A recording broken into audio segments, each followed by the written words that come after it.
دنیا میں اڑنے والے ہر پرندے کے دو ہی پر ہوتے ہیں، مگر ہر پرندہ ایک جیسی اڑان نہیں بھر سکتا۔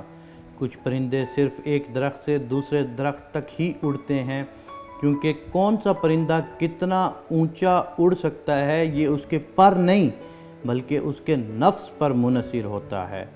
کوئی بھی پرندہ چاہے جتنا بھی طاقتور ہو، وہ آسمان کی بلندیوں میں نہیں جا پاتا، کیونکہ اسے تیز ہواؤں اور طوفانوں سے لڑنے کا حوصلہ نہیں ہوتا۔ ہر پرندہ تیز ہواؤں اور طوفانوں سے ڈرتا ہے، مگر عقاب ایک ایسا پرندہ ہے جو طوفانوں اور تیز ہواؤں کی تلاش میں رہتا ہے، کیونکہ عقاب ہمیشہ ہواؤں سے لڑنے اور ہوا کا سینہ چیر کر آسمانوں میں اڑنے کی خواہش رکھتا ہے۔ اور جب موسم خراب ہوتا ہے یا تیز ہوائیں چلتی ہیں تو عقاب خوش ہو جاتا ہے۔ یہ اس طوفان کی طرف سفر کرتا ہے جہاں باقی پرندے طوفان سے ڈرتے ہیں، اپنی جان بچاتے ہیں، گھونسلوں میں چھپ جاتے ہیں، مگر عقاب اس طوفان کے اندر گھس جاتا ہے اور ہواؤں کو چیلنج کرتا ہے اور ہوا کا سینہ چیر کر آسمان میں نکل جاتا ہے۔ دوستو، عقاب کی ہمت ہمیں سکھاتی ہے کہ اپنے راستے میں آنے والے پتھروں سے ڈر کر اپنا راستہ بدلنے کی بجائے ان پتھروں کے اوپر سے گزر کر خود کو مزید بلند کرتے جاؤ۔ ان پتھروں کو اپنے لیے رکاوٹ سمجھنے کی بجائے اپنے لیے سیڑھی بناؤ۔ زندگی میں آنے والی مشکلات سے ڈرنا نہیں چاہیے، انہیں فیس کرنا چاہیے۔ یہ تو آپ کو کچھ سکھانے کے لیے آتی ہیں، آپ کو اونچا اڑانے کے لیے آتی ہیں، بس یہی بات عقاب کو پرندوں کا راجا بناتی ہے۔ عقاب اتنا اونچا اڑتا ہے، اتنی بلندی پر چلا جاتا ہے کہ بادل بھی اس سے نیچے ہو جاتے ہیں۔ وہ تیز ہواؤں اور بارش کے بادلوں سے لڑتا ہوا ان سے بھی اونچا چلا جاتا ہے اور ان بادلوں اور ہواؤں کو خود سے نیچے چھوڑ دیتا ہے۔ وہ مشکل سے بچنے کے لیے اتنا بلند ہو جاتا ہے کہ مشکل اس تک پہنچ ہی نہیں پاتی۔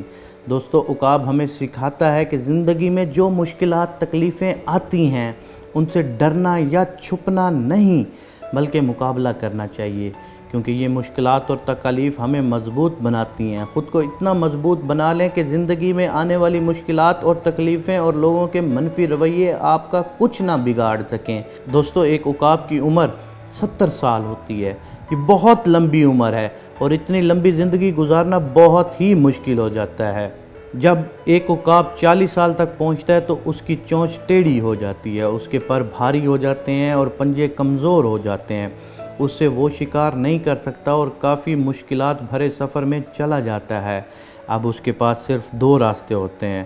آسان راستہ یہ ہے کہ وہ ہار مان لے اور بھوک برداشت کرے اور کچھ ہی دن میں مر جائے، اور دوسرا مشکل راستہ یہ ہے کہ اسے خود کو بہتر بنانے کے لیے ایک بار پھر ان سب مشکلات سے لڑنا ہوگا۔ عقاب دوسرا مشکل راستہ چنتا ہے اور کسی ایسی اونچی جگہ پر چلا جاتا ہے جہاں وہ باقی پرندوں اور جانوروں سے محفوظ رہے۔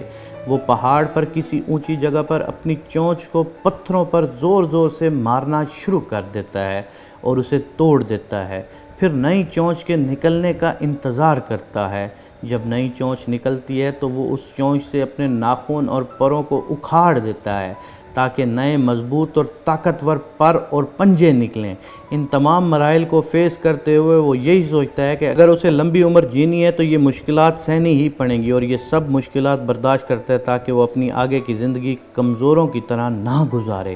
جب اس کے نئے پر اور پنجے نکل آتے ہیں تو وہ اپنی زندگی پھر سے بادشاہوں کی طرح جینا شروع کر دیتا ہے، اور اس طرح عقاب مشکلات سے لڑ کر ایک نیا جنم حاصل کرتا ہے۔